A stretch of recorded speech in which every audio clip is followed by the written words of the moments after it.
अस्सलाम वालेकुम। ਸਿਆਣੇ ਕਹਿੰਦੇ ਆ ਵੀ ਸਿਰ ਸਰਾਂਦੀ ਹੋਵੇ ਜਾਂ ਪੈਂਦੀਆਂ ਲੱਕ ਵਿਚਾਲੇ ਹੀ ਜਾਂਦਾ। ਆਪਾਂ 40 ਸਾਲ ਪਿਛਾਂ ਦੇਖੀਏ ਨਾ, ਇੱਕ ਆਮ ਬੰਦੇ ਦੇ ਏਡੇ ਖਰਚੇ ਹੈ ਨਹੀਂ ਸੀ ਜਿਹੜੇ ਹੁਣ ਵਧਾਏ ਹੋਏ।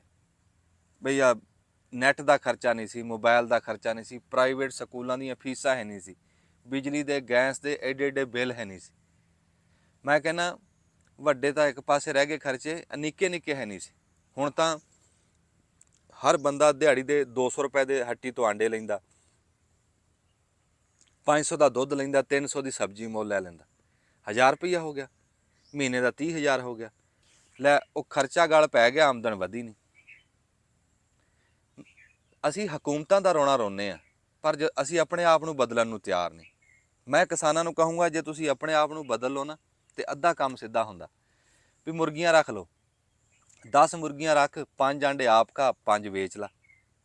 एक मझ रख, 3 किलो दुध आप पी, 3 किलो वेच ला। 10 मरले सब्जी ला, आप भी खा, आंढ गुआंढ भी दे, वेच भी ला। खर्चा भी घट गया, आमदन भी वध गई। पर यह काम करिए क्यों? साडे कोल काम करन लग्गियां तां मौत पैंदी। जिद्दण दा जिमीदार ने चिट्टे कपड़े पा के स्कूटर ते चढ़ गया ना, स्कूटर ते तां चढ़ गया पर अपनी लैन तो उतर गया।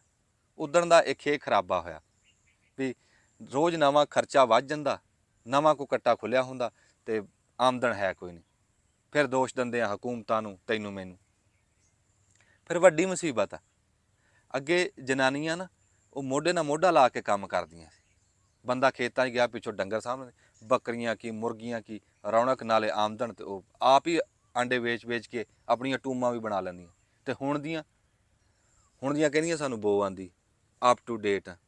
फिर घरां च हुकूमतां जनानियां, बंदे डरदे आ। बंदियां दा तां इह हिसाब आ, कोई बंदा ना दफ्तर तो बेचारा थक्किया होया, कोई दफ्तर की परेशानी, कोई घर की टेंशन, उन्होंने पता ही नहीं लगा, उन्हें गड्डी लिया के ना फौजियों की छाउनी च वाड़ती।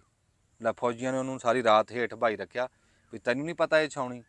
सवेरे तड़के उन्होंने छड्डिया, घरे गया, घरे जनानी लड़ पई, आखे तू रात कित्थे सी। सारी दिहाड़ी उन्होंने ताने मेने मारी, अखीर उन्हें कहा बैठ गड्डी च। उन्होंने गड्डी च बहा के ना उन्हें जाके फिर फौजियों की छाउनी च वाड़ती। फौजियों ने बंदूकां कढ़ लियां भी हुण असीं तैनूं गोली मारांगे, तैनूं नहीं छड्डदे। तैनूं नहीं पता भी फौजियों की छाउनी है, रात भी तूं आया। वो कहंदा गोली चाहे मार दो, वो फ्रंट सीट ते मेरी जनानी बैठी है, बस उन्होंने दस दो भी रात मैं कित्थे सी।